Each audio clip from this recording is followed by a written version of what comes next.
The town of Bellefonte, Pennsylvania, woke that morning, as it always did, with the muted calm of a community wrapped in routine. It was April 15, 2005, tax day for the rest of the country. But for Centre County District Attorney Ray Gricker, it was simply another Friday. He was 60 years old, tall and lean, with silver hair and a carefully maintained composure that mirrored his professional life. Bellefonte was a place where people knew one another's rhythms, where the courthouse square was the center of gravity, and where the district attorney's name carried both respect and curiosity. That Friday began quietly in Ray's home in Bellefonte. The neighborhood, shaded by early spring light, appeared uneventful. His house, modest and practical, reflected his personality, ordered, efficient, and without excess. He had been living with his long-term partner, Patty Fornicola, and their mornings followed a steady rhythm. Ray wasn't the kind of man who left behind disorder. His kitchen was tidy, his schedule methodical. Even the smallest things, like his laundry folded neatly or his paperwork stacked in measured piles, carried the fingerprint of someone who valued structure. Ray dressed sharply. As always, his taste leaned toward the understated, but classic, a subtle authority that came from years of standing in courtrooms, presenting cases and holding the weight of justice. That morning, he wasn't heading to court. He told Patty he planned to take the day off, to enjoy the sun, perhaps go for a drive. He had been under stress in recent months. His job as district attorney wasn't a simple one. He had spent years navigating cases that exposed the darker edges of Pennsylvania life homicides, assaults, and the kinds of crimes that gnawed at communities. The morning air was brisk but warming as he left the house. Spring in Pennsylvania carried that in-between feel, where the remnants of winter still clung to the ground in shadowed places. But the promise of summer was beginning to show. He carried with him no sign of burden, no visible distress. For the neighbors who caught a glimpse of him, he appeared, as he always did, composed, deliberate, quietly moving about his day. Ray got into his Mini Cooper, a car that stood out in Bellefonte. It wasn't the typical choice for a man his age, but he loved it sleek, efficient, a European touch against the backdrop of small-town America. The vehicle itself would later become as much a part of the story as the man who drove it. But on that morning, it was simply his way out into the world. The drive he embarked on was unremarkable at first. Offered long stretches of road bordered by farmland, forest, and the small, scattered communities of central Pennsylvania. For Ray, driving seemed to be a release, a private ritual. Colleagues had noted in the past that he often disappeared for hours on quiet drives, seeking solitude away from the courtroom and the endless weight of prosecution. It wasn't unusual for him to leave without an exact destination in mind, but this drive would be different. It would be the last anyone would ever see of him. Ray stopped briefly in Lewisburg, a town about 50 miles from Bellefonte. Lewisburg was home to the Susquehanna River, a slow, steady ribbon of water that cut through the Pennsylvania landscape, and Bucknell University, whose campus gave the town a mix of energy and academic calm. It wasn't unusual for people from surrounding counties to spend time there. Ritz antique shops, cafes, and bookstores made it a comfortable place to pass the day. At around 11:30 a.m., surveillance cameras captured his Mini Cooper parked near an antique store. Witnesses reported seeing him browsing inside, appearing calm and unhurried. He didn't speak of business, didn't give any sign that he was under pressure.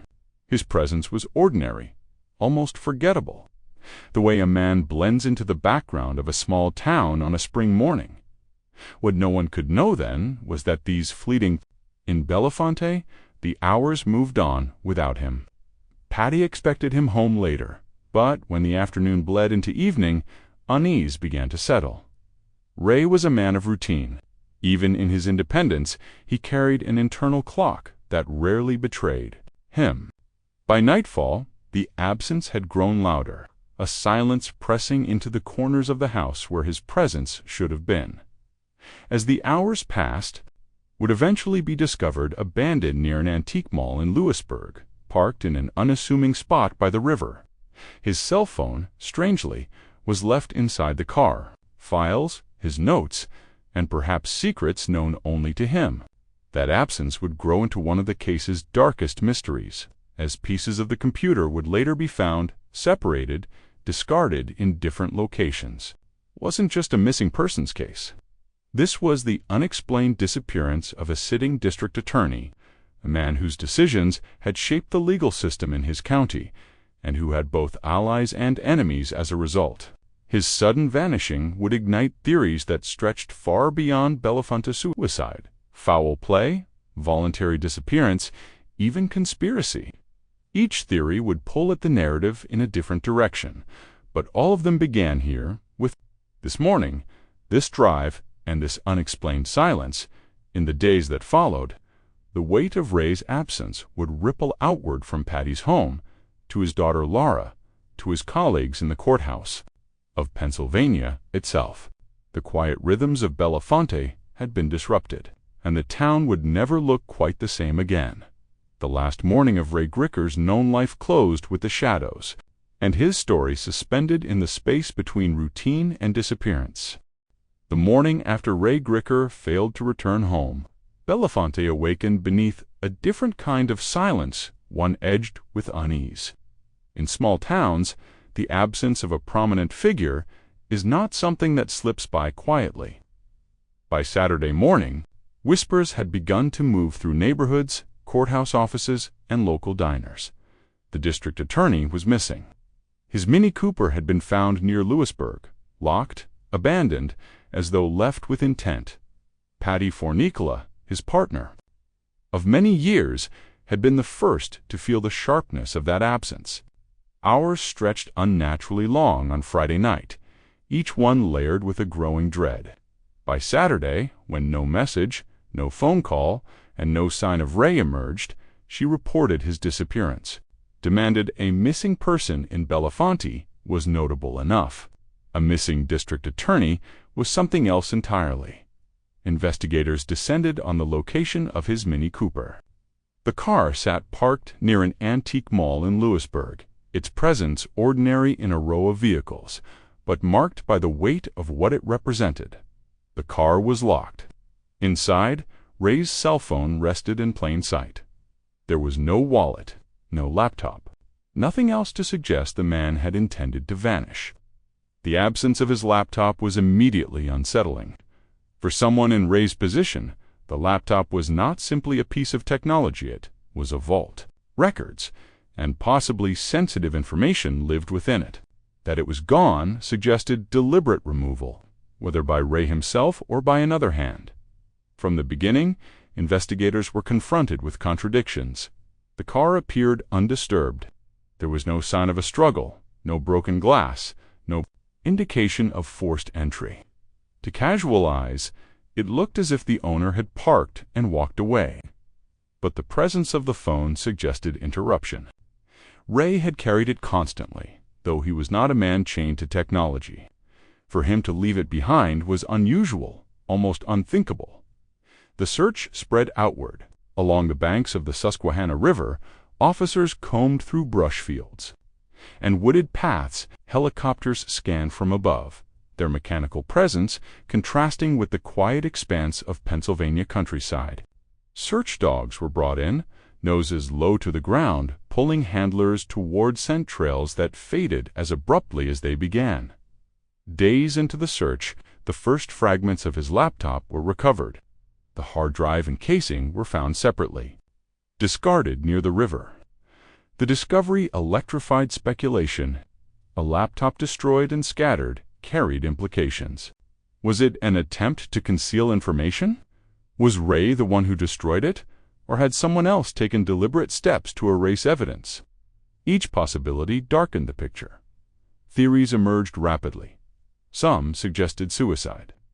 They pointed to Ray's brother Roy, who had taken his own life years earlier by drowning. The parallel seemed too sharp to ignore.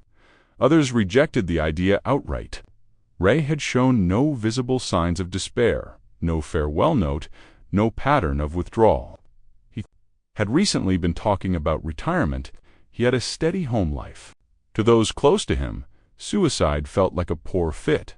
Others leaned toward foul play. As district attorney, Ray had been no stranger to conflict.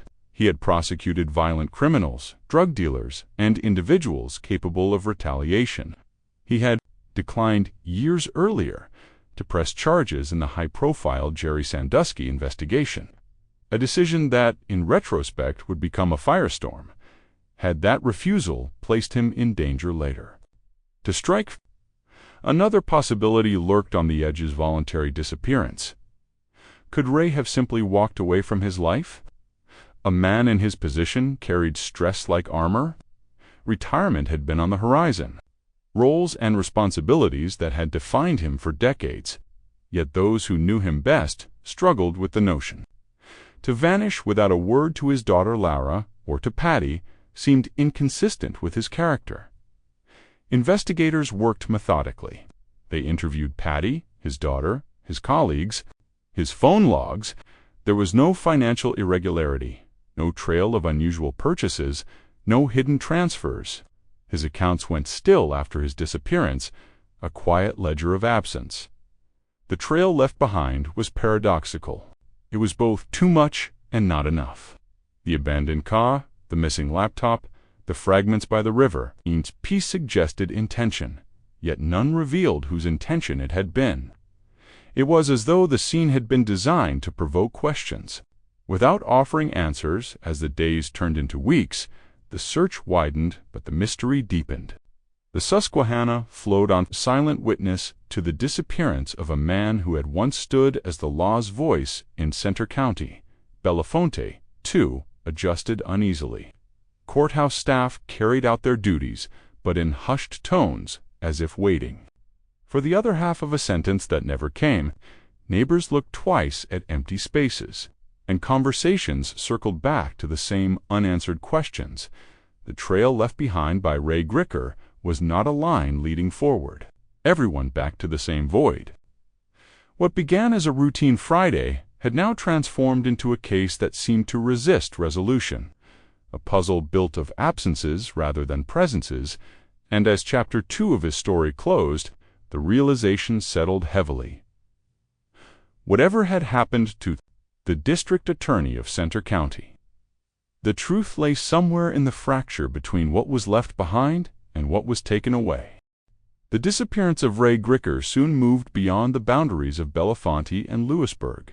Media outlets picked up the story of a district attorney who had vanished under mysterious circumstances, and with each headline, the case expanded. In scope, small-town whispers were replaced by statewide speculation and eventually national coverage. In the courthouse where Ray had worked, the atmosphere shifted. His office stood quiet, his files undisturbed. Colleagues walked past his door and felt the weight of his absence pressing against the daily grind of legal proceedings.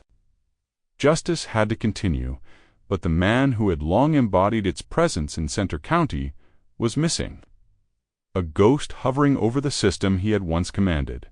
The search had yielded little beyond the fragments of his laptop. Those fragments grew. In symbolic power, serving as both a clue and a riddle, investigators considered the possibilities with forensic care. A laptop destroyed intentionally could suggest a man determined to conceal private matters. It could equally suggest an adversary, covering tracks. But in the absence of the intact hard drive, speculation remained untethered. Meanwhile, the community clung to rumors. Some claimed to have seen Ray in outlying towns, a fleeting figure at a gas station or along a roadside. These sightings, none verified, were fueled by the same human impulse that always surfaces when someone vanishes, the desire to keep them alive in the margins of possibility. Each reported sighting was investigated, each one dissolved into nothing. Theories grew more elaborate. Suicide remained on the table, its plausibility reinforced by the memory of his brother's death. But those who knew Ray bristled at the suggestion. They spoke of his measured personality, his resilience, his lack of visible despair. To them, he was a man in control, even when under strain. Foul play carried weight, too. Ray's career had intersected with dangerous individuals, people with long memories and longer grudges.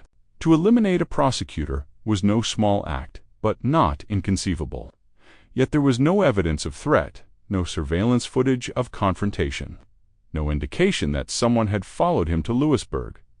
The possibility of voluntary disappearance occupied an uncomfortable middle ground. Could he have engineered his own vanishing act? He had no financial trail to suggest planning, no secret accounts, no sudden cash withdrawals, and yet his position gave him knowledge. He knew how investigations unfolded. He understood the mechanics of evidence, the timing of searches, the ways to leave behind ambiguity. If anyone could vanish deliberately, it might be a man who had spent his life studying such disappearances from the other side. Weeks became months. The Susquehanna River yielded no body, no further trace of Ray. Searches were repeated, technology deployed, divers sent beneath the water's surface. Nothing surfaced. Bellefontaine adjusted uneasily, life carrying forward but with a lingering wound. The weight of shadows grew heavier. Ray's family struggled with uncertainty. His daughter, Laura, was left without resolution, a wound compounded by silence. Patty lived in the space between absence and hope, her home an echo of what had once been routine. The investigation, though active, began to slow. Leads dried up, the trail stagnant. The case files expanded, but the answers did not. For the public, the story was fading from daily headlines, yet it lingered in the darker corners of Pennsylvania's collective memory. By the end of the first year, Ray Gricker was not merely a missing person. He had become a symbol of unresolved mystery, a story that pulled at the boundaries of explanation. His disappearance no longer belonged only to Bellefontaine. It had become a narrative of uncertainty that would stretch on year after year, with the same unanswered questions circling endlessly back to the river, the car, and the fragments of a laptop. In the months following Ray Gricker's disappearance, investigators turned inward, combing through the life he had left behind. When a man of his stature vanishes, every detail, every habit, every file, every conversation becomes potential. Evidence's office in the Center County Courthouse became a focal point, not just as the workplace of a missing man, but as a repository of secrets, judgments, and unresolved cases. Shelves lined with folders, neatly stacked and ordered, spoke to his methodical nature, yet behind the routine organization lay shadows. Files held names of men and women whose lives Ray had altered through prosecution. Some were incarcerated because of his choices. Others had escaped conviction, but not without resentment. In the careful handwriting of a prosecutor, there was both the law's reach and its limitations. Investigators began to ask, among the hundreds of people whose lives had intersected with Ray's, could one have decided to reach back? The deeper the search went, the more the absence of his laptop loomed. Unlike paper files, a laptop could travel. It could be hidden, encrypted, or destroyed. The fragments found by the river suggested violent disposal, not casual loss. Forensic analysts studied the remains but found only confirmation of destruction. The core of his digital world was gone, and with it, the possibility of uncovering private notes, communications, or unfinished thoughts. Attention shifted to his decisions in high-profile cases. In 1998, Ray had declined to press charges against Jerry Sandusky after allegations surfaced. At the time, it had seemed procedural a decision based on insufficient evidence. But with hindsight, it cast a long shadow. In the years after his disappearance, when Sandusky's crimes became public, knowledge, questions sharpened. Had Ray's refusal made him a target of pressure, blackmail, or retaliation? Or had he been drawn into knowledge that endangered him later? Colleagues remembered him as cautious but principled. He was not reckless, nor was he easily swayed. But he was also private, keeping much of his inner world shielded from casual inquiry. Even those closest to him admitted they sometimes felt there were corners of his life he guarded carefully. A separation between the prosecutor and the man. Investigators traced his final days with relentless precision. On the morning he disappeared, he had taken time off from work. He had mentioned plans to spend the day driving, possibly shopping. He was known to enjoy browsing antique shops, a pastime that often led him to Louisburg. Nothing about his day seemed extraordinary until he failed to return. That ordinariness, in retrospect, became haunting. It was as though he had walked into the most routine of days and vanished from within it. The whispers of the case files grew louder the more they were read. Names of organized crime affiliates, individuals tied to drug networks, violent offenders. With histories of retaliation, each one represented a potential threat. Yet none offered a clear line to his disappearance. What investigators found instead was a growing sense of unison understanding that Ray Gricker's life intersected with too many possibilities. The law leaves behind a trail of grudges, and a prosecutor at the center of it is both powerful and vulnerable. If someone had chosen to silence him, they had done so with chilling efficiency. Leaving behind no trace but questions. By the end of that year, Ray's case files told two stories. At once, one was the story of a man who had dedicated his life to justice. The other was the story of someone whose work had placed him in the crosshairs of countless invisible threats. Between those two narratives, the truth of his disappearance remained, locked away, as silent as the missing laptop that might once have whispered answers. Time did not heal Belafonte. Instead, it suspended it. With each passing year after Ray's disappearance, the town learned to live alongside the uncertainty like a wound that never closed. Life continued, courtrooms filled, cases were tried. Families grew and moved on, but beneath it all was the knowledge that one of their own had vanished without resolution. Ray's office eventually had to be reassigned, his duties absorbed by others. Yet the space carried a kind of sacred absence. For months, staff would pause before entering, lowering their voices instinctively, as though intruding on something unfinished. The chair behind his desk sat empty, its stillness a constant reminder that justice itself seemed interrupted. Public opinion fractured. Some believed Ray had chosen to disappear. They saw him as a man who had carried the weight of law for too long, finally stepping outside its confines. Others clung to the belief that he had been murdered, a victim of revenge for the cases he had prosecuted. Still others argued suicide, pointing to the echo of his brother's death as evidence of a family shadow repeating itself. The uncertainty eroded trust. If a district attorney could vanish, leaving behind nothing but ambiguity, what did that say about the system meant to protect everyone else? If law itself could not safeguard its keeper, how could ordinary citizens feel secure? Belafonte carried those questions quietly, but they colored the air. Every anniversary of his disappearance reopened the wound. News crews would return, filming along the Susquehanna, interviewing townspeople, revisiting the same handful of clues. Each year the footage looked eerily similar. The same river, the same unanswered questions, the same silence from the man. At the center of it all, for his family, the passage of time was more brutal. His daughter Laura faced birthdays and milestones with a void where her father should have been. Patty, too, lived in the strange twilight between widowhood and partnership, never given the clarity to grieve or to move forward.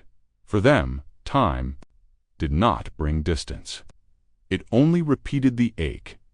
The town itself became part of the mystery. Its buildings, its roads, its riverbanks were recast in the shadow of what had happened. Visitors to Belafonte sometimes came with curiosity about the missing district attorney, their presence a reminder that the town's identity was now entangled with a question it could not answer. By the 5th year, Ray's disappearance was no longer just a local tragedy. It had grown into legend, a story whispered in Pennsylvania's small towns. a cautionary tale about how quickly certainty can dissolve into mystery.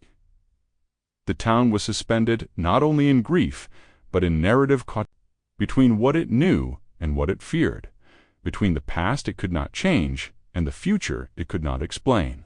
The Susquehanna became the most enduring witness in the case of Ray Gricker. For investigators, it was both a possibility and a metaphorical body of water that might hold answers, and at the same time, a symbol of the silence that cloaked the entire disappearance. Divers had searched it repeatedly. Sonar had scanned its depths. Dogs had circled its banks. Yet the river yielded nothing but fragments of technology and the weight of speculation. The absence of Ray's body, if he had indeed drowned, remained the sharpest contradiction. Bodies resurface, evidence drifts, but here the water held nothing visible, as though it had swallowed more than a man.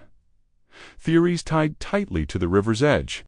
Suicide was argued again and again, its plausibility woven around the parallel to his brother's death. If Roy had chosen the river, perhaps Ray had too, but without a body, the theory faltered. Suicide without remains became a suggestion, without confirmation, leaving those who loved him trapped between belief and denial. Others saw the river differently. They saw it as staging. A car parked nearby, a laptop discarded into its current. These were gestures designed to suggest a narrative, not to confirm one. To them, the river was not the end of Ray's story, but the stage upon which someone else had written its final act. Forensic psychology entered the discussion. Analysts debated what kind of man Ray had been, what stresses he carried, what choices he might have made. To some, he was the kind of individual who could meticulously plan a disappearance, leveraging his knowledge of investigation to erase his own trail. To others, he was the kind of man enemies would have wanted silenced, and the river was simply the most convenient backdrop. In time, the river became mythologized. For Belafonte, it was no longer just water flowing through Pennsylvania. It was the keeper of a secret, an endless current carrying the unresolved. People would drive past and glance toward its surface, wondering if beneath the ripples answers still waited. The ghost of the river lingered in the public imagination, not because of what it revealed, but because of what it refused to give back. In its silence, it became the most powerful witness of all, one that saw everything but spoke nothing. Years passed, the world changed. News cycles moved on to new tragedies, new mysteries, yet the case of Ray Gricker never truly faded. It remained unresolved, suspended in silence, a verdict that no jury would ever deliver. Investigators eventually labeled him legally dead. For paperwork, for closure, the law had to draw a line. But for those who knew him, for those who searched, that declaration was hollow. Death without a body, without explanation, without a clear chain of evidence, was no verdict at all. It was bureaucracy standing in for truth. Speculation endured. Books were written, documentaries were produced. Each retelling circled the same sparse details: the car, the phone, the missing laptop, the river. None could break free from the gravity of those facts, and so each narrative ended in the same unsatisfying silence. What remained, more than evidence or theory, was the transformation of a man into a mystery. Ray Gricker, the district attorney of Centre County, became less a figure of law and more a ghost story told across Pennsylvania. His life's work was overshadowed by his vanishing, his legacy written not in prosecutions or verdicts, but in the void he left behind. Silence became the final verdict. Not suicide, not foul play, not disappearance, but the absence of conclusion itself. For Belafonte, for his family, for those who still looked toward the Susquehanna. That silence was louder than any answer could have been, and in that silence lay the truth of the case, that some mysteries do not resolve. Some remain suspended, carried forward not by evidence, but by memory, by speculation, and by the relentless passage of time. Ray Gricker's disappearance was not an end, but an opening and, Open wound, an open question, an open story. Still waiting for the words that will never come.